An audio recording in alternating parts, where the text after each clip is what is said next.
महिलाओं को कैंसर बहुत तेजी से हो रहा है और पुरुषों से ज्यादा महिलाएं कैंसर की शिकार हो रही हैं। Late marriages, this in itself is a risk factor. देर से बच्चे होने का कैंसर से क्या लिंक है? जैसे आप 30 साल से ऊपर हो जाते हो, पहला रिस्क फैक्टर वही हो जाता है ब्रेस्ट कैंसर का, लेट चाइल्ड बर्थ। तो pregnancy is a protective for breast cancer because क्या कोई तरीका है कि पहले से महिलाओं को पता चल जाए कि हम खतरे पर हैं? आपका कोई पैदाइशी तिल या मस्सा है, उसका आकार बढ़ रहा है, तो ये सब इंडिकेट करते हैं कि शरीर में कुछ गड़बड़ है। क्या कोई तरीका है कि बचा जा सके, पहले ही पता हो हम ये नहीं करें तो हमें नहीं होगा, ऐसा कुछ होता है? बहुत कुछ है। कुछ हम बचपन में ही ऐसा कर सकते हैं कि ये हुई ना, उससे क्या होगा कि आपको 8 से 9 तरह के कैंसर्स होंगे ही नहीं। अगर आप हफ्ते में 180 मिनट्स अगर एक्सरसाइज करते हैं तो आप लाइफस्टाइल डिजीजेस से मरेंगे, वो रिस्क 50% कम हो जाता है। मुझे तो कैंसर नहीं हो सकता।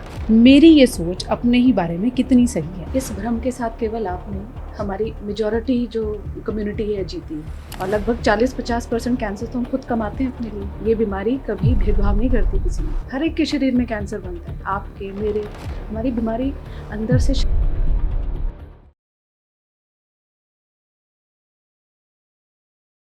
हमारे देश में कैंसर के बारे में सबसे अच्छी बात, ये मुझे नहीं हो सकता। दूसरी सबसे खराब बात, एक बार हो जाए तो फिर तो मरना तय है, कोई रास्ता नहीं है। ये दोनों ही बातें गलत है। और इन दोनों ही बातों में क्या गलत है, इसमें सही क्या होना चाहिए, कैंसर की जर्नी कैसी होती है, आप उससे बचें कैसे, आपकी सेहतमंद जिंदगी की कामना करते हुए आज हम ये विशेष पॉडकास्ट आपके लिए लेकर आए हैं। हमारे साथ डॉक्टर कनिका सूद शर्मा हैं, जो कि रेडिएशन ऑन्कोलॉजी में डील करती हैं, Dharamshila Narayana super speciality hospital से जुड़ी हुई हैं। बहुत बहुत स्वागत है मैम आपका। सबसे पहले तो ये कि मुझे तो कैंसर नहीं हो सकता, क्योंकि मुझे लगता है मैं फिट हूँ, मुझे कोई प्रॉब्लम नहीं है। मेरी ये सोच अपने ही बारे में कितनी सही है? आई थिंक इस भ्रम के साथ केवल आप नहीं, हमारी मेजॉरिटी जो कम्युनिटी है जीती है। और यही सबसे बड़ी त्रासदी हमारे देश की है, क्योंकि हम इस माइंडसेट से रहते हैं तो हम टेस्ट कराते ही नहीं। क्योंकि एक माइंडसेट ये है कि अगर कुछ हो भी रहा है, जब तक दर्द नहीं हो रही तब तक नहीं जाना, जब तक वो अनबियरेबल नहीं हो रहा तब तक नहीं जाना। तो वैसे ही एक भ्रम है कि हमें नहीं होगा क्योंकि हमारे परिवार में किसी को नहीं है। बट उल्टा है, लोगों को ये नहीं पता कि अनुवांशिकता या जेनेटिक्स तो केवल 2% कैंसर्स के लिए रिस्पॉन्सिबल है। 98% कैंसर्स तो फैमिली में रन ही नहीं करते हैं। और लगभग 40-50% कैंसर तो हम खुद कमाते हैं अपने लिए। We earn our cancers at times. तो सिचुएशन ये बैड है, यहाँ तक कि कैंसर के डॉक्टर्स तक को नहीं छोड़ता है। बहुत प्रमुख कैंसर के डॉक्टर्स जो कि देश में लाइफ चेंजिंग इक्विपमेंट लाए, खुद कैंसर जैसे रोग से गए हैं, क्योंकि ये बीमारी कभी भेदभाव नहीं करती किसी में। हर एक के शरीर में कैंसर बनता है, आपके मेरे। हमारी बीमारी अंदर से शरीर की इम्यूनिटी से कई बार दब जाती है। हमारे अपने सेल्स जो हैं, जो पुलिसमैन हमारी बॉडी में है, वो इन बैड सेल्स को डिस्ट्रॉय कर देते हैं। बट कोई अनफॉर्चुनेट जिसमें वो नहीं हो पा रहा है, वो वर्ड कैंसर हो जाता है। तो इस भ्रम में जीना बिल्कुल गलत है। आई थिंक इस मिथ को बस्ट करना बहुत ज़्यादा ज़रूरी है। और सालाना हेल्थ चेकअप केवल कैंसर नहीं, ऐसे भी एक नॉर्म होना चाहिए। आपको एक रूटीन बनाना चाहिए कि एक दिन मैं अपने लिए ज़रूर निर्धारित करूं जब मैं अपने सारे टेस्ट करा लूँ। आप देखो, एयरपोर्ट पे आप जाते हो, आपकी लगेज स्क्रीन होती है ना जी, वो क्या ढूंढ रहे हैं? Something dangerous. तो हम भी यही चाह रहे हैं कि अंदर कोई ऐसी चीज़ हो जो आपको नुकसान कर सकती है, अभी नहीं या भविष्य में। हमें समय पे पता चल जाएगी तो ठीक हो जाएगी। बिल्कुल। और भारत जैसे देश में जहाँ पर हम ये मान के चलते हैं कि सब ऊपर वाले के हाथ में है, हमें नहीं होगा कुछ, ये मानना सही है कि सब ऊपर वाले के हाथ में है। किसको कैंसर होगा, किसको नहीं होगा, कौन कैंडिडेट बन जाएगा, ये किसी को पता नहीं है। लेकिन चेकअप के ज़रिए क्या हम पहले से पता लगा सकते हैं? अब इसकी बात करेंगे। कोई सिम्टम नहीं आया, जैसे मैंने कहा कि मैं फिट हूँ, तो मुझे कोई चेकअप कराने की भी ज़रूरत नहीं है। उसके बावजूद ये आंकड़ा क्यों है कि भारत में महिलाओं को कैंसर बहुत तेज़ी से हो रहा है और पुरुषों से ज़्यादा महिलाएं कैंसर की शिकार हो रही हैं? आप बिल्कुल सही कह रहे हैं। जो पिछले 3 से 4 वर्ष के आंकड़े हैं वो यही बता रहे हैं कि महिलाओं में अधिक कैंसर हो रहा है पुरुषों के मुकाबले में। क्यों ऐसा? तो 2-3 चीज़ें हैं। देखो, पहले तो बायोलॉजिकली जो आपका बायोलॉजिकल रिस्क फैक्टर्स है, महिला पुरुष अलग है। महिलाओं में स्तन कैंसर या सर्वाइकल कैंसर, क्योंकि वो ऑर्गन्स उनमें हैं, तो वो उन्हीं में होगा। तो इसी वजह से वो एक प्रोपोर्शन ऑफ कैंसर जो महिलाओं में ज़्यादा है, वो इसलिए क्योंकि ब्रेस्ट कैंसर जो कि सबसे कॉमन कैंसर है महिलाओं में, लगभग 2.25 लाख तो वही हो जाता है। और ऑलमोस्ट 1.25 लाख सर्वाइकल कैंसर, बच्चेदानी के मुख्य कैंसर। तो अगर 15 लाख कैंसर्स टोटल होते हैं तो उनमें से 2 मुख्य कैंसर तो महिलाओं के ब्रेस्ट और सर्वाइकल कैंसर से हो जाते हैं, क्योंकि हमारा शरीर भिन्न है। हमारे शरीर में हॉर्मोन्स का जो रिलीज होता है वो पुरुषों से अलग होता है, तो हमारी बॉडी के बायोलॉजिकल बिहेवियर्स अलग होते हैं। तो पहली चीज़ तो as a risk factor being a woman is a big risk factor, क्योंकि ब्रेस्ट कैंसर हार्मोनल फ्लक्चुएशन से हो रहा है। दूसरी चीज़, जितना अभी तक हमारे देश में हम ट्रेंड देख रहे हैं, अभी भी महिलाओं में सजगता कम है। दी ओवरऑल लिटरेसी या अवेयरनेस अपने शरीर के बारे में, या संकोच, अपने आप को प्रायोरिटी नहीं देती महिला। हाँ, तो वो अपनी प्रॉब्लम्स शेयर ना करना या अपनी बीमारियों को थोड़ा अनदेखा करना कि अभी घर में एग्ज़ाम चल रहे हैं, चलो कुछ दिन किसी की शादी है, बाद में देखूंगी बताऊंगी, तो इसके चलते जो प्री कैंसरस कंडीशंस जहाँ पे हम एक्चुअली उस बीमारी को कैंसर बनने से पहले ही ट्रीट कर सकते थे, वो मिस हो जाती हैं। उनके मिस होने के कारण से आप सीधे कैंसर बनवा के बीमारी को लेके आएंगे तो ऑब्वियसली कैंसर रेट्स बढ़ेंगे।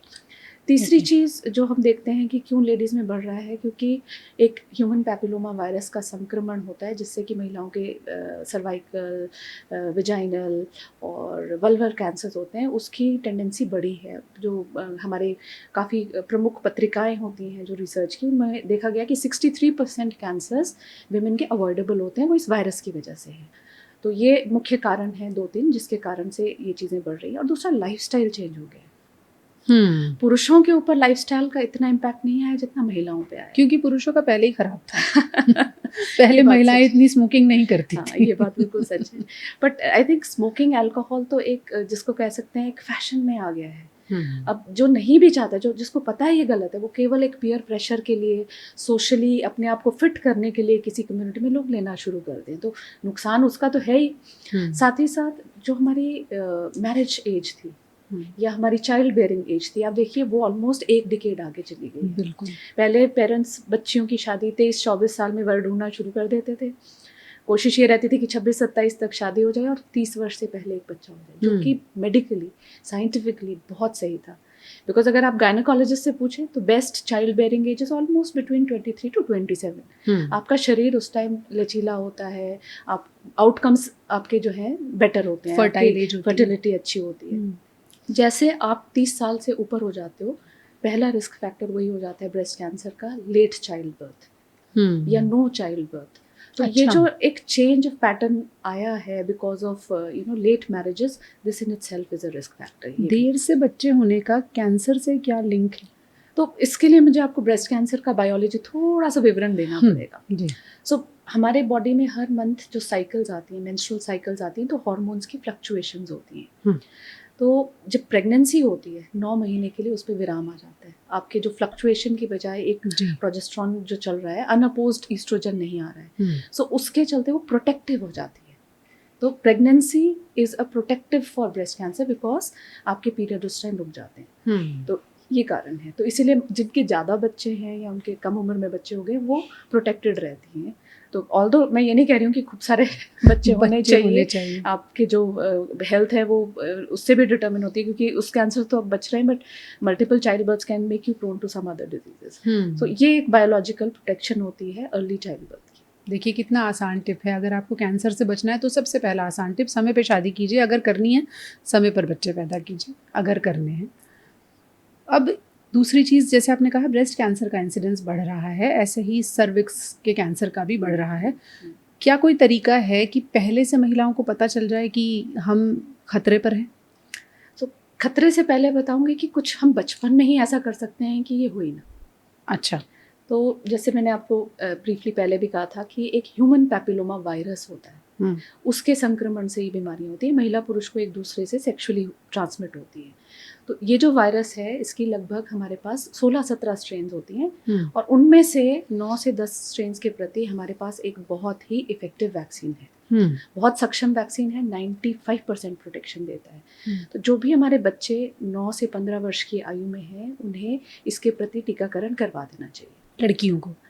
वैसे तो बॉयज़ को भी होना चाहिए, क्योंकि ये जेंडर न्यूट्रल वैक्सीन है, क्योंकि एक दूसरे से ही हो रहा है। और बॉयज़ के भी पिनाइल कैंसर से प्रोटेक्शन हो जाती है, एनल कैंसर से प्रोटेक्शन हो जाती है, ओरोफेरिंजियल थ्रोट के पीछे जो कैंसर्स होते हैं उससे भी प्रोटेक्शन हो जाती है। अच्छा। तो विदेशों में ये दोनों बच्चों को लगता है, बच्चों और बेटों और बेटियों दोनों को लगता है। हमारे देश में हम अभी बच्चियों के लिए ज़्यादा क्यों जोर देते हैं, क्योंकि हमारे यहाँ सर्वाइकल कैंसर बहुत ज़्यादा है। तो पहले हमें जो हमारा प्रॉब्लम स्टेटमेंट में ज़्यादा प्रॉब्लमेटिक इशू है पहले वो रिजॉल्व करना है। गर्भाशय का कैंसर मतलब बच्चेदानी के मुख का, बच्चेदानी गर्भाशय का जो मुख होता है सर्विक्स, उसका कैंसर। तो लगना दोनों को चाहिए, बट प्रेफरेबली अगर हो पाए तो टाइम से 15 वर्ष से पहले अगर लगवाएंगे तो 2 ही डोजेज लगती हैं। ये प्रिवेंटिव वैक्सीन हाँ, है। ये प्रिवेंटिव है। तो उससे क्या होगा कि आपको 8 से 9 तरह के कैंसर होंगे ही नहीं, क्योंकि आपने उस वायरस के प्रति ऑलरेडी अपने को सुरक्षित कर लिया है जो ये कैंसर करता है। तो पहली चीज़ वैक्सीनेशन, एंड लेट्स होप शायद आने वाले 1-2 साल में हमारे बजट में प्रावधान रखने वाले हैं, ये हमारे यूनिवर्सल इम्यूनाइजेशन प्रोग्राम में अगर आ गया तो फिर माता पिता को निश्चिंत होना पड़ेगा कि वो तो ऐसे भी आपके जच्चा बच्चा कार्ड में लिखा हुआ है, वो वैक्सीन लगेगा ही लगेगा। दूसरी चीज़ जो आपने पूछा कि सिम्टम्स क्या होते हैं, तो सिम्टम्स में जिस हिस्से से कैंसर बनता है सिम्टम उसी से पहले अराइज होता है। तो अगर हम बच्चेदानी के मुख्य कैंसर की बात करें तो ब्लीडिंग होना, खासकर सेक्सुअल कांटेक्ट के बाद ब्लीडिंग होना, या किसी का गायनी एग्जामिनेशन हुआ है उसके बाद एक्सेसिव ब्लीडिंग हो रहा है, या आपके पीरियड्स इरेगुलर हो रहे हैं जो कि एक नॉर्मल साइकिल थी बट उसमें अब आपको इंटरमेंस्ट्रुअल स्पॉटिंग हो रही है, दाग लग रहा है कपड़े में, गंदा पानी आ रहा है बदबूदार, आपका वजन कम हो रहा है जब ज़्यादा बढ़ने लग जाता है, पैरों में सूजन आने लग जाना, बैक एक होना, तो ये सिम्टम्स हो सकते हैं। बट साथ ही साथ ये भी कहूँगी कि ऐसा नहीं करना है कि ऐसा कोई भी सिम्टम आए तो आप पैनिक भी कर जाएं, क्योंकि कैंसर के सिम्टम बहुत भिन्न नहीं होते, बहुत और बीमारियों में भी ऐसे ही सिम्टम होते हैं, बट नज़रअंदाज नहीं करना है। अपने आप को सेल्फ डायग्नोज ना करते हुए डॉक्टर के पास जाओ, दिखाओ, वो देख के पता लगा लेंगे कि अंदर ऐसा कुछ नहीं बन रहा है। और बच्चेदानी के मुख के प्रति बहुत अच्छा स्क्रीनिंग टेस्ट है, क्योंकि हम स्क्रीनिंग के बारे में आज खासकर विशेष बात कर रहे हैं। तो एक बच्चेदानी के मुख का पानी की जांच होती है। अच्छा, जो भी सेक्सुअली एक्टिव महिला है उसे सेक्सुअल एक्टिविटी जब से वो स्टार्ट होती है तो उसके 3 इयर्स के बाद कराना शुरू कर देना चाहिए। ओके, आइडियली हर 3 साल में कराना है 65 वर्ष की आयु तक। क्या कहलाता है इसको? कहते हैं पैप्समियर। पैप्समियर होता है और कोई पेनफुल टेस्ट नहीं है, बस आपके गायनी वालों को आपको अप्रोच करना है, वो कर देते हैं इस टेस्ट को। इसमें कैंसर बनने से 7-8 साल पहले भी हम पता लगा सकते हैं कि इनके बॉडी के सेल्स में कैंसर बनने की प्रवृत्ति हो रही है। अच्छा, ये कुछ प्री कैंसरस कंडीशन पकड़ लेता है, उसको हमारे भाषा में CIN 1, 2, 3 कहते हैं, जो कि कैंसर की भी पहले की स्टेज होती है, और उसको OPD बेस पे ही लेज़र, कॉटरी, क्रायो उसी से ही क्योर किया जा सकता है, ताकि फ्यूचर में जाके वो कैंसर में तब्दीली ना हो। ओके, तो अगर ये टेस्ट कराती हैं महिलाएं तो अगेन बहुत ज़्यादा इफेक्टिविटी है। और इसको अगर HPV DNA के साथ करें, जो मैंने आपको कहा था ह्यूमन पैपिलोमा वायरस करता है ये बीमारी, उसके लिए हमारे पास एक टेस्ट है कि क्या उसके शरीर में ये वायरस है कि नहीं है, उसका एक टेस्ट को हम कहते हैं DNA टेस्ट। तो अगर पैप्समियर के साथ DNA का टेस्ट भी हो जाता है तो फिर आप टेस्ट 5-5 साल में करा सकते हैं, फिर आप 3-3 साल की बजाय 5 ईयरली फ्रीक्वेंसी रखेंगे। तो स्क्रीनिंग में अगर महिलाओं को जो खासतौर पर महिलाओं वाले कैंसर हैं उनसे बचना है तो एक तो पैप्समियर टेस्ट हुआ आपने बताया, और भी कोई टेस्ट है? बिल्कुल, तो जैसे सबसे कॉमनेस्ट कैंसर हमारा जो ब्रेस्ट कैंसर है उसके प्रति भी हमारे पास बहुत इफेक्टिव स्क्रीनिंग है। स्क्रीनिंग में नॉर्मली हम चाहते हैं 3 चीज़ें की जाएं। एक तो आप स्वयं की जांच खुद करें, क्योंकि उसमें तो कोई संकोच नहीं है। नहाते समय महीने में एक बार जब आपके पीरियड्स खत्म हो चुके हैं, 4-5 दिन हो चुके हैं, आप स्तन जांच खुद भी करिए। अच्छा है ना, उसमें आपको पूरा ये जो कॉलर बोन होती है यहाँ से लेके जो यहाँ पे पसली की रिब फील होती है, बगल से लेके छाती के बीच तक टोक के देखना है, फ्लैट ऑफ द हैंड से केवल छाती की हड्डी के साथ दबा के देखना है कि कोई गिल्टी, गांठ कुछ महसूस तो नहीं हो रहा है। बहुत बार महसूस होगा, खासकर जब पीरियड्स आने वाले होते हैं, या कई बार बहुत नॉन कैंसरस गांठें भी होती है, तो घबराना नहीं है, क्लिनिकल एग्जामिनेशन कराना है। सेकंड टेस्ट है, डॉक्टर को दिखा लीजिए, चाहे गायनेकोलॉजिस्ट को दिखा लीजिए, कैंसर स्पेशलिस्ट के पास आने की ज़रूरत नहीं है हर बात के लिए। आपके जो भी गायनेकोलॉजिस्ट हो उनको दिखा लीजिए, क्योंकि उनको अंदाज़ हो जाता है, छू के पता चल जाता है कि क्या ये गांठ जो है ये आपके हार्मोनल चेंजेस की गांठ है, फाइब्रॉइड है। अगर उनको शक होगा तो वो खुद टेस्ट कराएंगे आगे। तीसरा टेस्ट है मैमोग्राफी।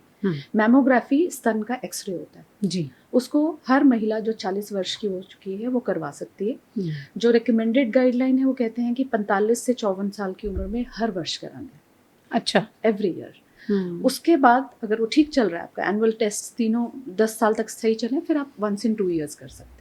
ओके, और वो कब तक कराना है? जब तक आपकी लगभग 10 साल और उम्र बची हुई है। तो अगर आप अच्छे फिट हो तो एटलीस्ट 70-75 ईयर्स की एज तक कराना है। ये ज़्यादातर टेस्ट 40-45 के बाद जो रिकमेंड किए जाते हैं, क्या ये खतरनाक एज है कि इसमें कैंसर हो सकता है? बहुत बहुत आपने सही जजमेंट लगाई है कि ये क्यों एज चुनी गई है। 50 साल से ऊपर जो है ज़्यादा रिस्क होते हैं कैंसर होने के। ब्रेस्ट कैंसर में 45 से 54 जो एज ग्रुप है उसी में सबसे ज़्यादा कैंसर होने के चांस होते हैं, इसीलिए उस समय हमें सालाना कराने हैं ये टेस्ट। ओके। बट फिर एक चीज़ और स्ट्रेस करूँगी, हमारी इंडियन सब कॉन्टिनेंट में थोड़ा सा डिफरेंट पैटर्न आ रहा है। जब हम गाइडलाइंस की बात करते हैं, ज़्यादातर ये विदेशों में बनती हैं, यूएस टास्क फोर्स ने बनाई होती हैं, वो अपने पैटर्न्स को देख के बताते हैं। हमारे देश में यंगर पेशेंट ज़्यादा आते हैं। एक हिंदुस्तान टाइम्स में एक पब्लिकेशन भी आई थी, हाँ, कि विदेशों में 70 वर्ष से ऊपर अधिकतर पेशेंट्स को कैंसर होने के चांस होते हैं, इंडिया में 70 से कम में अधिकतर चांस होते हैं, क्योंकि डिजीज पैटर्न, जेनेटिक्स, बायोलॉजी हमारे देश की भिन्न है उनके मुकाबले में। तो 45 तक वेट नहीं करना है, अगर आपको फील हो रहा है कुछ, आपको दिखा लेना है, 40 में एलिजिबिलिटी बन जाती है आपकी। ये है एवरेज रिस्क के लिए, वो लोग जिनके घरों में किसी और माता, नानी, मौसी को नहीं हो रखा है कैंसर। परंतु अगर आपकी नानी, मौसी, मम्मी, सिस्टर, उनको ब्रेस्ट कैंसर या ओवरी का कैंसर या यूट्रस का कैंसर हो चुका है, या आपके मामाज में कोलन कैंसर या प्रोस्टेट कैंसर हो चुका है, तो आपको टेस्ट जल्दी शुरू करने हैं। ये जो आपने रिश्ते बताए मदर की साइड की, जितने आपके मम्मी की तरफ के रिश्ते हैं, केवल उनसे ब्रेस्ट कैंसर की आनुवंशिकता होती है, फादर की साइड से ये जीन नहीं आता है। आपने सुना होगा एंजेलिना जोली, आई थिंक वो बड़ा बज़ वर्ड था कि एंजेलिना जोली की माता, मौसी, नानी, they all lost their lives because of breast cancer. तो उन्होंने अपना एक जेनेटिक टेस्ट कराया, उस टेस्ट को हम कहते हैं BRCA जीन, और वो उनमें पॉजिटिव पाया गया, तो उसके चलते उन्होंने अपनी प्रोफाइलैक्टिक सर्जरीज करा के वो ऑर्गन जिन पे कैंसर आने का शंका था वो निकलवा रिकंस्ट्रक्शन करवाया। तो वो बहुत लिमिटेड होते हैं। ब्रेस्ट कैंसर में आनुवांशिकता केवल 8 से 10% कैंसर्स में ही होती है। तो जैसे आपने एंजेलिना जोली का जिक्र किया, जो ऐसे केसेस हैं जहाँ पर आपको दिख रहा है कि हाँ बहुत स्ट्रॉन्ग फैमिली हिस्ट्री है या फिर रिस्क भी दिख रहा है, उसमें फिर ब्रेस्ट रिमूव कर दी जाती हैं, तो ऑप्शंस होती हैं। देखो ऐसे it is not one size fits all. जो प्रिवेंटिव है उसके अंदर एक ऑप्शन स्क्रीनिंग भी है कि अच्छा, हम स्क्रीनिंग करते रहेंगे, जैसे ज़रा सा शुबा होगा फटाफट से टेस्ट करा के सर्जरी करा देंगे। या कुछ हार्मोन बेस्ड प्रोफाइलैक्टिक मेडिसिन भी आती हैं, जहाँ आपको कोई टैबलेट दे दी जाती है एज अ प्रोटेक्टिव कि आप ये टैबलेट का सेवन करते रहिए, साथ ही साथ अपनी स्क्रीनिंग करते रहिए। तो ऑप्शंस रहते हैं। सबको सर्जरी करके ब्रेस्ट रिमूवल ऑप्शन नहीं होता है, सिलेक्टेड केसेस में पेशेंट चॉइस पे भी होता है। कुछ पेशेंट बहुत ज़्यादा पैनिक करते हैं कि नहीं हमें चांस लेना ही नहीं है, बट उन सर्जरीज के बाद भी उनको हम स्क्रीनिंग से रिलीज़ नहीं करते हैं। कुछ ना कुछ टेस्ट उनके फिर भी किए जाते हैं कि कुछ अंदर शरीर में कुछ नया ना बने। जो ब्रेस्ट रिमूवल होता है, जिन केसेस में पूरी तरह से ब्रेस्ट रिमूव होकर फिर रिकंस्ट्रक्शन कराना पड़ता है, तो इसके अंदर डिपेंड करता है कि कैंसर किस स्टेज में हमने पकड़ा है।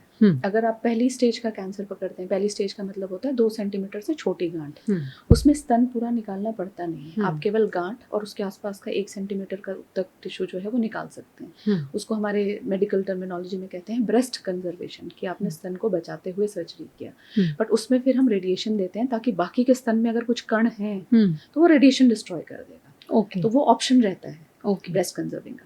जैसे ट्यूमर एडवांस हो गया, चमड़ी तक चला गया या पसली तक चला गया, तो वो आपको बड़ा हिस्सा निकालना पड़ता है। उसमें चॉइस होती है, अगर महिला चाहती है कि रिकंस्ट्रक्शन करानी है तो रिकंस्ट्रक्शन की जा सकती है। कुछ महिलाएं नहीं चाहती हैं तो फिर वो रिकंस्ट्रक्शन अपफ्रंट नहीं करते, तो वो थोड़ा चॉइस बेस्ड होता है। और ज़्यादातर सर्जन्स काउंसलिंग कर देते हैं ताकि महिला पहले से ही अपना माइंडसेट कर ले कि रिकंस्ट्रक्शन कराना है कि नहीं कराना है। बट एज अ डॉक्टर बताऊँ तो मैं देखती हूँ हमारे देश में 90% महिलाएं कराती नहीं है क्योंकि उनको पता ही नहीं होता है। जो मैंने आपको कहा था ना कि जो सेकंड फैक्टर कि महिलाएं, जो लिटरेसी कम है, महिलाओं को चॉइसेस भी कम है, ऑटोनॉमस पावर नहीं है डिसीजन मेकिंग की। तो जब वो आती भी है ना, ये मतलब बहुत दुख होता है मुझे देख के कि कई बार 1 सेंटीमीटर ट्यूमर में भी पूरा स्तन निकाल दिया गया होता है क्योंकि डिसीजन महिला ने नहीं लिया होता है। परिवारजन डिसीजन देते हैं। तो ऐसा क्यों लिया जाता है? क्योंकि आसान है, सस्ता पड़ता है, क्या रीजन? एक माइंडसेट है कि शायद पूरा निकाल देंगे तो वापस नहीं कम आएगा। हो जाएगा। बट अगर हम साइंटिफिकली देखें तो स्तन पूरा निकलवाएं या ब्रेस्ट कंजर्विंग करें तो 4% का ही डिफरेंस है। सर्वाइवल में कोई डिफरेंस नहीं पाया गया है, इसीलिए ब्रेस्ट कंजर्विंग सर्जरी हम साइंटिफिकली सेफली ऑफर कर पाते हैं। ओके, ये तो ही बात कि अब कैंसर हो गया और उसके बाद आपने क्या किया। क्या कोई तरीका है कि बचा जा सके? पहले ही पता हो हम ये नहीं करें तो हमें नहीं होगा, ऐसा कुछ होता है? बहुत कुछ है, बहुत कुछ। एक चीज़ नहीं है, बहुत चीज़ें हैं। अच्छा, शुरू में मैंने कहा हम 50% कैंसर्स खुद अर्जित करते हैं। तो वो जो 50% चीज़ें हम गलत कर रहे हैं, वो कहते थे पहले लोग कहते थे बुरे कर्म का फल यही है कर्म. Karma is what you are doing to your body. Karma is not about कि हमने पूजा नहीं करी, आज धूप बत्ती नहीं जलाई, या आज हमने व्रत नहीं किया गणेश चतुर्थी का. कर्मा इज आपने अपने शरीर के साथ क्या किया. Very well said. आपने खाया क्या, what is part of your meal. आप सिर्फ कार्बोहाइड्रेट बेस्ड प्रोसेस्ड फूड खा रहे हैं, आपके खान पान का कोई फ्रीक्वेंसी नहीं है, आप मंचिंग कर रहे हैं पूरे दिन, व्यायाम नहीं कर रहे हैं, सिगरेट पी रहे हैं, अल्कोहल कंज्यूम कर रहे हैं. अल्कोहल का तो महिलाओं के ब्रेस्ट कैंसर में फिगर आया है. एक लास्ट ईयर हमारी जो जैसे पत्रिकाएं होती हैं, लैंसेट में लिखा आया है कि अगर आप 10 ग्राम अल्कोहल डेली ले रहे हैं तो आप ब्रेस्ट कैंसर से प्रभावित होंगे. ये रिस्क आपका 14% बढ़ रहा है. तो वो महिलाएं जो रेगुलरली शराब पी रही हैं ब्रेस्ट उनको कैंसर का का रिस्क खतरा बढ़ा रही हैं.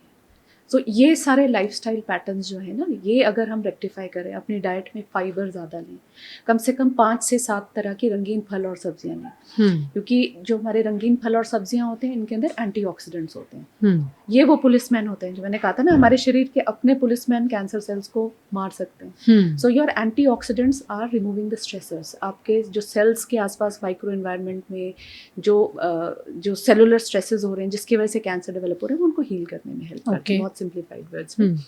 तो खाने में रंगीन फल और सब्जियां जरूरी हैं. व्यायाम का WHO ने बड़ा क्लियरली बहुत वर्ष पहले ही कहा था कि अगर आप हफ्ते में 180 मिनट्स अगर एक्सरसाइज करते हैं तो आप लाइफस्टाइल डिजीजेस से मरेंगे. वो रिस्क 50% कम हो जाता है. तो अब वो 180 मिनट्स आपकी चॉइस है, या आप आधा घंटा डेली एक्सरसाइज करिए या हफ्ते में 3 बार करिए. कौन सी एक्सरसाइज है वो भी आपकी चॉइस है, क्योंकि हर एक को हर तरह की एक्सरसाइज में मज़ा नहीं आता या सूट नहीं करती है. तो कुछ ना कुछ व्यायाम जरूर करिए. ये नहीं है कि हमें सिर्फ वेट लूज करना है तो व्यायाम करना है. Weight reduction is never. इसीलिए करती हैं. ये भी गलत नोशन है. मैं तो कहती, मुझे लोग कहते हैं तुम एक्सरसाइज क्यों करती हो, और कितना घटना है. घटने के लिए तो कोई करता ही नहीं. अपने आप को स्वस्थ रखने के लिए एक्सरसाइज करना है, क्योंकि 30 इयर्स के बाद आपकी बॉडी डिजेनरेट हो ही रही होती है. लगभग हर 10 सालों में आपका माने तो 7-8% मसल मास जाना शुरू हो जाता है. और मसल मास आपके इंसुलिन को रेगुलेट करता है, बहुत सारी बीमारियों से बचाव करता है. हम केवल कैंसर की क्यों सोचें, अगर आप रेगुलर एक्सरसाइज करते हैं, आप अपना डायबिटीज़, आपका हाइपरटेंशन, बहुत सारी और बीमारियों के प्रति भी बचाव करते हैं, थायराइड. तो ये एक नॉर्म बनाना चाहिए. इसको सिर्फ चॉइस बेस्ड नहीं कि किसी की शादी आ रही है, पतले होना है, ये it should be a part of your ritual कि हम एक्सरसाइज करें. बिकॉज फिजिकल एक्टिविटी कम हो गई है. पहले ज़रूरत नहीं पड़ती थी, क्योंकि महिलाएं या पुरुष भी बहुत ज़्यादा फिजिकल करते थे लेबर. बहुत सारी चीज़ें, हमारी डिपेंडेंसी नहीं थी लोगों पे. अब क्या है कि अब तो हम हर चीज़, 2 ही चीज़ें मूव होती हैं हमारे हाथ की, थम्स एंड फिंगर्स, क्योंकि हर चीज़ का ऐप है, हमने बस यही ऑर्डर करना है. हम चल के कहीं जाते ही नहीं. So these are the factors. I think अगर इन चीज़ों पे थोड़ा सा आप ध्यान दें तो आप कैंसर रिस्क कम कर सकते हैं. So screening, lifestyle modification, vaccination, these are 3 keys by which we can reduce the incidence. Lifestyle modification में आपने कहा शराब से दूर रहें महिलाएं. ऐसे तंबाकू से भी, टोबैको इज अ किलर. तंबाकू के बारे में हम रिपीटेडली बोलते हैं कि ये शरीर में सिर से पैर तक कोई भी कैंसर कर सकता है.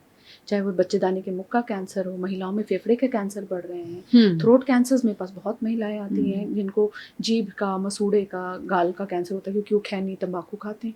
तंबाकू और सिगरेट को आप एक ही ब्रैकेट में रखते हैं?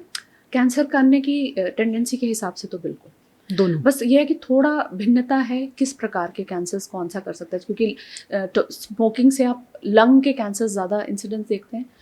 जो चूट टोबैको होता है उसके अंदर माउथ के कैंसर ज़्यादा हैं. बट जब आप टोबैको किसी भी फॉर्म में कंज्यूम करते हैं, अल्टीमेटली आपके शरीर में रच जाता है.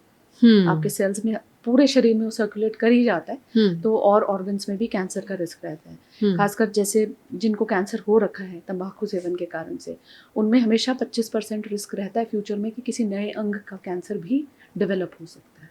फिर भी इस बात की कोई गारंटी नहीं है कि सब कुछ ठीक किया तो भी कैंसर नहीं होगा. 100% नहीं है, बट एटलीस्ट 50% का तो है जो हम सेव कर सकते हैं. जो हम सेव कर सकते हैं. जो हम अर्न नहीं करेंगे, जो हम खुद के लिए खुद बैड कर्मा से अर्न नहीं करेंगे. आपने स्क्रीनिंग की जब हमने बात की थी तो आपने मैमोग्राफी और पैप स्मीयर टेस्ट के बारे में बताया. क्या 40 पार महिलाओं को कोई और भी टेस्ट कराने की ज़रूरत है अपनी कैंसर स्क्रीनिंग के पर्सपेक्टिव में? आजकल कुछ लोग अल्ट्रासाउंड एब्डोमेन भी कहते हैं कि उसको आप करा लेनी चाहिए, क्योंकि कुछ कैंसर जैसे कि ओवेरियन कैंसर है, जो अंडकोश के कैंसर है, वो सिम्टम नहीं करते हैं बहुत ज़्यादा, जैसे खाना नहीं पच रहा है, पेट फूला फूला लग रहा है, ब्लोटिंग हो रही है, जो कि मेनोपॉज के आसपास बहुत सारी लेडीज़ को ऐसे भी हो रही होती हैं, तो आप रिलेट नहीं कर पाते हैं सिम्टम्स को, तो एक अल्ट्रासाउंड एब्डोमेन भी करा लेना चाहिए। जब आप स्क्रीनिंग कराते हैं तो केवल टेस्ट करा के नहीं आना है, किसी एक डॉक्टर का कंसल्टेशन भी उस स्क्रीनिंग का हिस्सा बनाएं, क्योंकि वो आप को समझ के कि आपका रिस्क फैक्टर क्या है, आपकी जीवन शैली कैसी है, कुछ एडिशनल टेस्ट बता सकते हैं। जैसे मैंने आपको बताया कि किसी के परिवार में मदर साइड पे कुछ है, तो हो सकता है ओवेरियन के लिए वो आपको कुछ ट्रांसवेजाइनल अल्ट्रासाउंड या CA-125, कुछ रक्त जांच में भी कुछ कैंसर के ट्यूमर सेल्स की जांच की जा सकती है, तो वो आपको एडवाइस कर सकते हैं वेदर रिक्वायर्ड और नॉट। उसको हम सभी के लिए नहीं कहते हैं, एवरेज रिस्क के लिए, सिलेक्टिव केसेस के लिए। तो TVS जो आपने कहा, ट्रांसवेजाइनल अल्ट्रासाउंड, ये ओवेरियन कैंसर को पकड़ता है, जिनकी फैमिलीज में रिस्क है। और CA-125 क्या है? ये ओवरी कैंसर जब होता है तो रक्त में कई बार उसके सेल्स के एक रसायन आता है, उसको कहते हैं CA-125। उसकी मात्रा को हम एस्टिमेट करते हैं, अगर उसकी वैल्यू हाई होती है, बहुत हाई होती है, तो फिर ovarian cancer point of view से टेस्ट किए जाते हैं। बट क्यों मैंने कहा डॉक्टर को इंटीग्रेट करना है, कई बार और भी कई कंडीशंस हैं जिसमें वो हाई हो सकती है, तो आप पैनिक करेंगे। कई बार एंडोमेट्रोसिस में बढ़ सकती है, जो कि एक मेडिकल गायनिक की कंडीशन है, TB में भी हो जाती है। तो जो ये Google air of self diagnosis, अपना डॉक्टर खुद बनने वाली, ये अडॉप्ट नहीं करना है, क्योंकि मेडिकल साइंस में बहुत एम्बिग्यूटी है। बहुत जगह मेडिकल साइंस में सूझबूझ क्लिनिको रेडियोलॉजिकल होती है, बहुत सारे पैरामीटर्स को असेस करके की जाती है। तो स्क्रीनिंग में एक साथ में कंसल्टेशन ज़रूर कराएं। जो लोग अपने रूटीन हेल्थ चेकअप्स कराते हैं, जिसमें एक नॉर्मल ब्लड टेस्ट का स्पेक्ट्रम होता है कि FT, LFT, कोलेस्ट्रॉल, ये सब बताया जा रहा होता है, उनके कुछ पैरामीटर्स भी क्या इंडिकेशन दे सकते हैं कि कुछ गड़बड़ है हमारे साथ? महिलाओं के कैंसर्स में नहीं, बट इन जनरल अगर बात करें, सपोजिंग आपका हीमोग्लोबिन बहुत कम आ रहा है, तो क्यों कम आ रहा है, कहीं ना कहीं से रक्तस्राव हो रहा है या आपका खून बन नहीं रहा है, तो वो भी किसी किसी कैंसर, जैसे कोलन कैंसर, बड़ी आंत का कैंसर होता है, उसमें आपके शरीर में से थोड़ा थोड़ा खून रिस रहा है ट्यूमर में से, जो कि आपको आपके लेट्रिन में दिखाई नहीं दे रहा है, क्योंकि वो ऑकल्ट है, बहुत माइक्रोस्कोपिक है। तो वो एक इंडिकेटर हो सकता है, sudden fall in haemoglobin. Blood cancers के लिए ब्लड पैरामीटर्स कई बार बहुत डिरेंज्ड है, वाइट ब्लड सेल्स लाखों में आ रहा है, तो वो कैप्चर हुआ जा सकता है। तो मेजरली देखो, ज़्यादातर कैंसर जब एडवांस होते हैं तो बॉडी में न्यूट्रिशनल डेफिशिएंसीज ये सब आनी शुरू हो जाती हैं, या लिवर में कैंसर फैल गया तो आपके लिवर के एंजाइम्स बहुत डिरेंज हो गए, पीलिया के उसमें आसार आने लग गए। कुछ कुछ पैरामीटर्स हैं, but they are not indicate, मतलब डायग्नोस्टिक नहीं, श्योर शॉट वो एक दिशा दिखा सकते हैं कि शरीर में कुछ चीज़ है जो खराब हो रही है। और देखा जाए तो शरीर ना संकेत देता है, हम उन संकेतों को नज़रअंदाज करते हैं। संकेत क्या है? या तो कोई भी ऐसी समस्या जो बहुत लंबी खिंच रही है, 2-3 हफ्ते हो गए, उसका निदान आप कर नहीं पा रहे हो, उसको दिखा लेना चाहिए। क्या सिम्टम्स हो सकते हैं? कहीं से आपकी बॉडी से कहीं से भी ब्लड आ रहा है जो कि अनएक्सप्लेन्ड है। दूसरी चीज़, आपकी आवाज़ में तब्दीली हो रही है, शरीर में कहीं भी गिल्टी, गांठ या सूजन आ रही है, चाहे वो पेनफुल नहीं भी है। आपका कोई पैदाइशी तिल या मस्सा है, उसका आकार बढ़ रहा है, उसका रंग बढ़ रहा है, गहरा हो रहा है, या उस पर जख्म बन गया, ब्लड आ गया, वो हो सकता है। आपको डाइजेशन इश्यूज आ रहे हैं, आपको सडनली लॉन्ग स्टैंडिंग कॉन्स्टिपेशन, फिर सडनली डायरिया हो रहा है, या आप खाना सटक नहीं पा रहे हैं, सॉलिड फूड की बजाय आप प्रेफरेबली लिक्विड्स खाना शुरू हो रहे हैं, तो ये सब इंडिकेट करते हैं कि शरीर में कुछ गड़बड़ है। तो ये, इनको हम कॉशन वर्ड से एक निमोनिक की तरह बताते भी हैं कि these are the caution words, जो अदरवाइज भी irrespective of whether you are at risk और नॉट, ध्यान रखना। कोई भी बीमारी बता सकते हैं। अनएक्सपेक्टेड वेट लॉस, अगर लगातार वजन घट रहा है तो महिलाओं के केस में हमने देखा है कि एक तो कैंसर के मामले में ये मान के चला जाता है कि कैंसर हो गया तो उसके आगे बस डेथ वारंट लिखा हुआ है। जो फीमेल्स में होने वाले कैंसर हैं, उसमें आप इस धारणा को कैसे देखती हैं?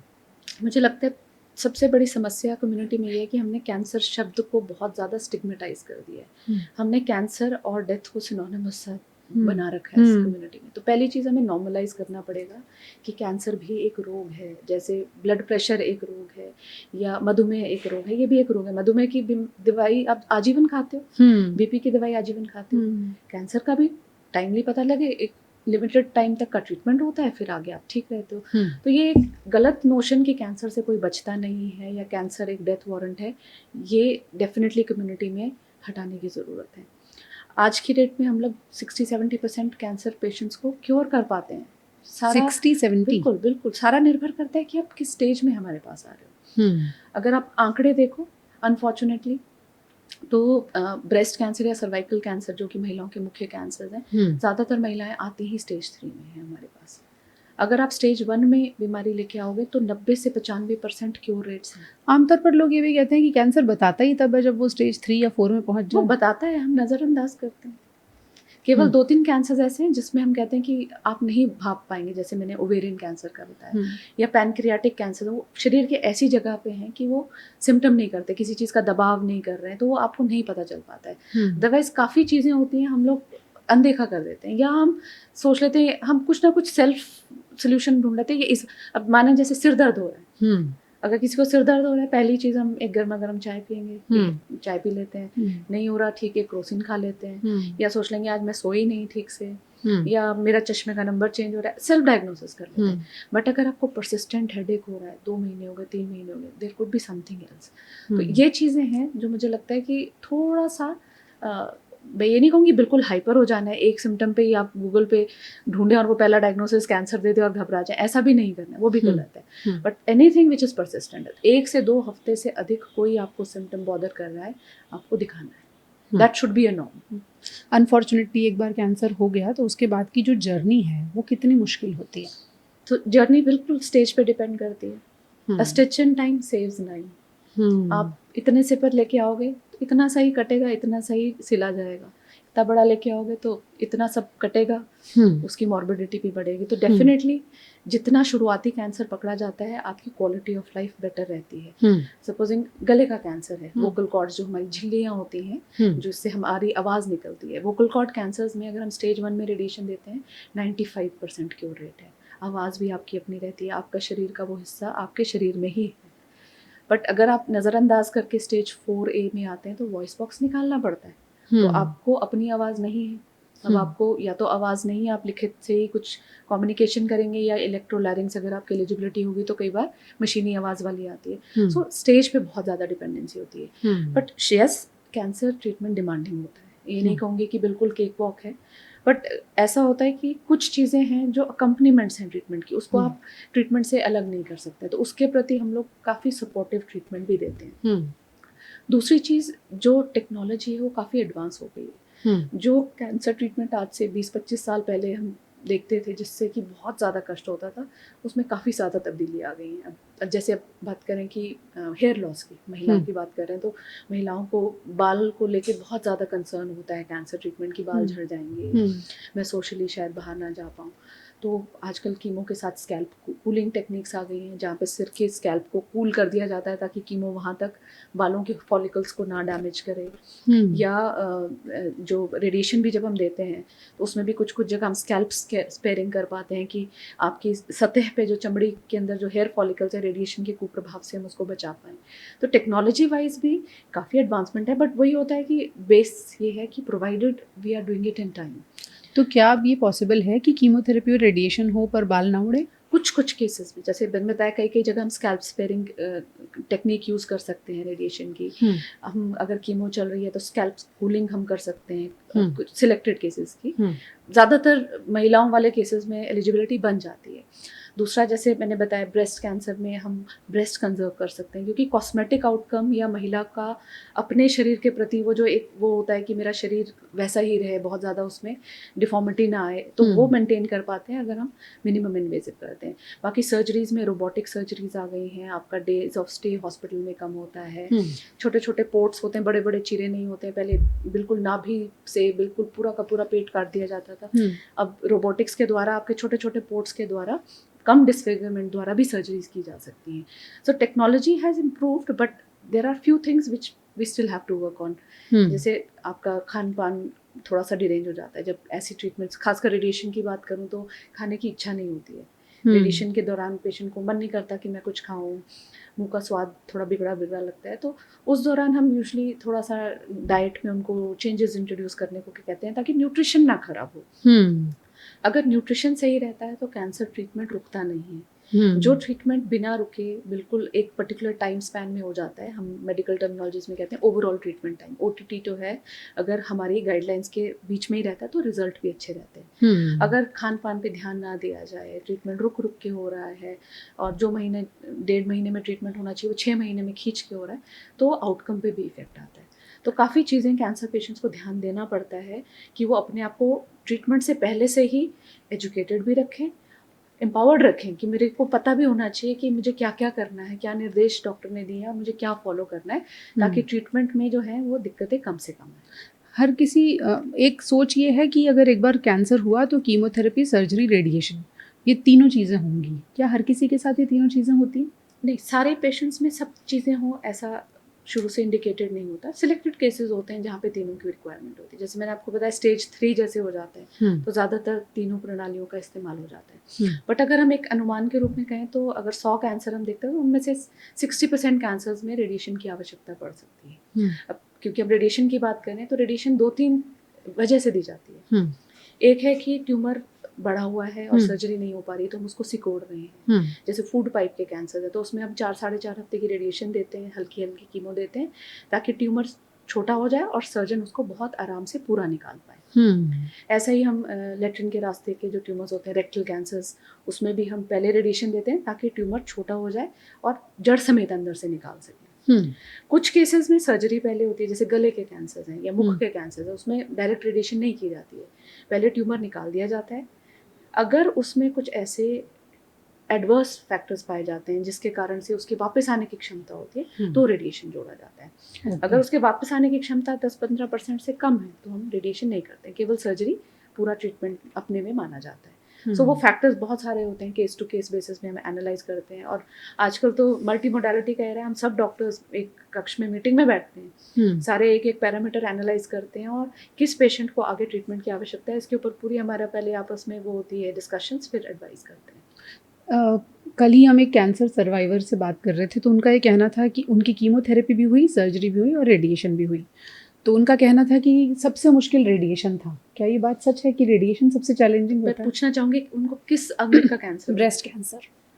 तो अनफॉर्चुनेटली उनके साथ शायद उनको कुछ कठिनाइयाँ आई होंगी, बट ज़्यादातर ब्रेस्ट कैंसर का रेडिएशन हमें पर्सनली लगता है कि वो सबसे आराम से निकल जाता है, क्योंकि उसमें बहुत ज़्यादा इन जनरल तकलीफ नहीं होती है, क्योंकि वो सरफेस पे है। सबसे ज़्यादा तकलीफ गले वालों को होती है, क्योंकि जब आप रेडिएशन यहाँ दे रहे हो, यहीं पे आपकी थूक की ग्रंथियाँ हैं, यहीं आपकी स्वाद की ग्रंथियाँ हैं, यहीं आपका खाना निगलने का पूरा एपरेटस है, तो उनको थोड़ा सा 5वें-6ठे हफ्ते में थोड़ा सा डिस्कम्फर्ट आता है। ब्रेस्ट कैंसर में मुख्यतः स्किन पे चेंजेस आते हैं, उसके लिए भी आजकल जो टेक्निक्स देते हैं स्किन स्पेयरिंग करते हैं उसमें, और दूसरा कुछ इंस्ट्रक्शन दी जाती हैं कि आपको क्या फॉलो करना है ताकि आपकी स्किन के ऊपर बिल्कुल भी मॉइस्चर ना आए, ताकि स्किन में पीलिंग या छिलने का खतरा ना हो। ओके। किसी किसी केस में एडवांस्ड ब्रेस्ट कैंसर में हमें गले तक रेडिएशन देनी पड़ती है, तो फिर क्योंकि गले के कैंसर्स के पेशेंट की तरह उनके भी गले में रेडिएशन देनी पड़ रही है, तो वो इन एरियाज में सिम्टम्स आते हैं, थूक सटकने में जलन होना या खाते हुए थोड़ी दुखन होना, वो इस चीज़ को अप्रिशिएट कर सकती है। बट इन जनरल ज़्यादातर गले के ही पेशेंट्स हैं जो ज़्यादा स्ट्रगल करते हैं, क्योंकि एक तो उनका ट्रीटमेंट लंबा होता है और जैसे मैंने बताया कि बहुत सेंसिटिव ऑर्गन्स लोकेटेड है इस एरिया में, तो उनको थोड़ा डिस्कम्फर्ट होता है। बट आजकल बैटरी ऑफ मेडिकेशन, सुन करने की दवाइयाँ और बहुत कुछ आ चुका है जिससे उस डिस्कम्फर्ट को, अगर वो 100 होगा तो हम उसको एटलीस्ट 20-25% ला सकते हैं। क्या कुछ तैयारी मरीज को भी करनी चाहिए रेडिएशन के लिए तैयार होने से पहले? तो आई थिंक पहली चीज़ जो करनी चाहिए, पहले तो समझना चाहिए कि क्या क्या कठिनाइयाँ आने वाली है, ताकि आप अपने आप को मेंटली प्रिपेयर्ड रखें कि ये सबको होता है। अच्छा, जैसे कई बार क्या होता है, पेशेंट आते हैं कहते हैं अरे ये कैसा इलाज है, मैं ठीक नहीं हो रहा हूँ, मैं तो और दिक्कत में आ रहा हूँ, तो वो उनको पता होना चाहिए कि ये एक टेम्परेरी फेज आएगा 1-2 हफ्ते का, जब थोड़ा डिस्कम्फर्ट होगा और उसके बाद ये सारी चीज़ें धीरे धीरे रिकवर कर जाएंगी। क्या क्या चीज़ें हैं जिन्हें उन्हें नॉर्मल मानना चाहिए कि ये होता है? उस दौरान, जैसे गले के पेशेंट्स है कि उस दौरान थोड़ा मुंह का स्वाद अटपटा लगेगा क्योंकि टेस्ट बड्स आपके स्टन हो जाते हैं उस समय, थूक गाढ़ा हो जाएगा, लेस नुमा थूक हो जाएगा, जो कि बाद में आके फिर धीरे धीरे थिनिंग होनी शुरू होगी और छाले आ सकते हैं हल्के फुल्के, और वो डिपेंड करते हैं कि आप कितनी मुंह की सफाई करते हैं, न्यूट्रिशन कैसा है। तो ये चीज़ें इनको हम कहते हैं, वो बता के रखते हैं कि आपका 3rd-4th वीक के दौरान आना शुरू होगा, रेडिएशन खत्म होने के 9-10 दिन के बाद धीरे धीरे ये चीज़ें इतने इतने टाइमलाइन पे रिकवर कर जाएंगी। तो जो 2 मोस्ट इंपॉर्टेंट चीज़ें हम लोग ज़्यादातर पेशेंट्स को रिकमेंड करते हैं, पहली चीज़ है कि आप न्यूट्रिशनिस्ट से ज़रूर मिलें। अच्छा, न्यूट्रिशनिस्ट कैंसर पेशेंट्स के लिए बहुत अहम है। बिल्कुल है, बिल्कुल है, क्योंकि आपके कैंसर पेशेंट के डाइट को लेके कम्युनिटी में इतने भ्रम है, ये खाओ, ये ना खाओ। बहुत बार हम कह रहे हैं पेशेंट को आप ये खाइए, कह रहे हैं हम नहीं खाएंगे क्योंकि सब कहते हैं इससे कैंसर हो जाता है। तो न्यूट्रिशनिस्ट आपको एक ऑथेंटिक डाइट चार्ट बना सकता है, आपकी कल्चरल प्रेफरेंसेस, आपकी डाइट चॉइसेस के हिसाब से ब्यौरा दे देता है। आपको 100% रूल बुक की तरह नहीं भी फॉलो करना, बट आपको एक रूपरेखा मिल जाती है कि मुझे पूरे दिन में इतना अमाउंट इस चीज़ का चाहिए। क्योंकि बहुत कैंसर पेशेंट्स मालनरिश्ड होते हैं, जब वो हमारे पास ट्रीटमेंट के लिए आते हैं उससे पहले ही वो न्यूट्रिशनली डिप्राइव्ड होते हैं। और बहुत सारी रिसर्च है जो ये कहती है कि आपका ट्रीटमेंट का आउटकम पुअर होता है अगर आप अच्छे से पोषित नहीं हैं। जैसे मैंने बताया था, मसल मास जो हमारा होता है ये बहुत सारी चीज़ों के लिए रिस्पॉन्सिबल होता है। तो आपका जो कैटाबॉलिक स्टेट है, जब आपकी बॉडी में बहुत स्टेरॉइड रिलीज हो रहा है, मसल्स जा रहे हैं, तो वो आपको जो स्टार्वेशन और कैकेक्सिया आता है वो बीमारियों के अलावा इन्फेक्शन से लड़ने की क्षमता कम कर देता है, क्योंकि कैंसर पेशेंट्स की इम्यूनिटी कम होती है। तो क्या कैंसर पेशेंट्स को प्रोटीन रिच डाइट लेनी चाहिए? तो ये जो हमारी रिकमेंडेशन रहती है कि अगर नॉर्मली हमारी रिक्वायरमेंट है 0.8 ग्राम पर KG body weight as a general public, तो जो कैंसर पेशेंट्स हैं उनको हम कहते हैं कम से कम 1.5 से 2 ग्राम पर केजी बॉडी वेट के हिसाब से आपको प्रोटीन लेना है। तो आपकी रिक्वायरमेंट ऑलमोस्ट डबल है, जो कि एक नॉर्मल जीवन के दौरान रिक्वायरमेंट होती है। तो कैंसर पेशेंट प्रोटीन सप्लीमेंट्स ले सकते हैं? सप्लीमेंट्स, भोजन में भी बहुत कुछ प्रोटीन वाला है। अगर आप शाकाहारी नहीं हैं तो अंडे हैं, फिश है, चिकन है, वेल कुक्ड ले सकते हैं। आप शाकाहारी हैं तो आप दालें ले सकते हैं, पनीर ले सकते हैं, चने का सत्तू बहुत पौष्टिक होता है, सोयाबीन चंक्स ले सकते हैं, नट्स ले सकते हैं। मैं घी भी बहुत अपने पेशेंट्स को घी के लिए भी प्रेरित करती हूँ, क्योंकि कैलोरी डेंस फूड है। आपका जो रिक्वायरमेंट ऑफ कैलोरीज है, छोटे से अमाउंट में ज़्यादा कैलोरीज कंप्लीट कर सकता है। तो यही सब न्यूट्रिशनिस्ट गाइड करते हैं कि आपको अच्छी डाइट रखनी। फिर हाइड्रेशन, अगर आपकी हाइड्रेशन अच्छी रहती है तो फटीग कम होता है। अच्छा, क्योंकि कैंसर पेशेंट्स में एक थकान कि सुबह से शाम तक आते आते मन नहीं करता किसी से बात करने का, थका थका फील करते, तो हाइड्रेशन इंपॉर्टेंट होती है। अगर एक्टिव ट्रीटमेंट नहीं चल रहा होता तो कई बार हम कार्निटिन बेस्ड सप्लीमेंट्स भी देते हैं, जो कि थोड़ा सा फटीग को फाइट करने में हेल्प करते हैं। ओके। फिर तीसरी चीज़ है कि आपकी स्किन एंड बाकी हाइजीन है ना, खासकर रेडिएशन क्योंकि हम बात कर रहे हैं, तो क्या लगा सकते हैं स्किन पे, क्या नहीं लगा सकते हैं, पहले से पता होना चाहिए, ताकि आप अपने आप ही ना कुछ लगा के डैमेज कर। तो क्या लगा सकते हैं, क्या नहीं? ज़्यादातर हम तेल बेस्ड चीज़ें अवॉइड करते हैं रेडिएशन में, क्योंकि उसमें चमड़ी में रेडिएशन का प्रभाव थोड़ा तीव्र हो जाता है। अगर आप स्किन के ऊपर अगर ऑयल्स और ये सब चीज़ें लगाएंगे तो हम ड्राई चाहते हैं स्किन को, तो अगर कुछ लगाना भी होता है तो कुछ रेडिएशन में सेफ कुछ मेडिकेशन होती हैं वो हम खुद प्रिस्क्राइब करते हैं। तो जब रेडिएशन हो रहा है उस दौरान ये सब अवॉइड करना है, या ओवरऑल आपको मॉइस्चर से, तेल से दूर रहना है? रेडिएशन के दौरान इन सब चीज़ों से बचना है। महिलाओं के कैंसर हो या इन जनरल कैंसर हो, उससे अब जंग जीती जा सकती है और बहुत सारे मरीज ठीक होकर कैंसर फ्री लाइफ जीते हैं। लेकिन ये सब इस बात पर डिपेंड करता है कि आप पॉजिटिव कितने हैं और अपनी बॉडी को लेकर जागरूक कितने हैं। हमने एक छोटी सी कोशिश की है महिलाओं को उनके कैंसर के बारे में अवेयर करने की। उम्मीद है आप इन गाइडलाइंस को, इनको फॉलो करेंगे और जब ज़रूरत होगी तो अपना टेस्ट करने से नहीं हिचकेंगे। Thank you so much. Most welcome. Thank you.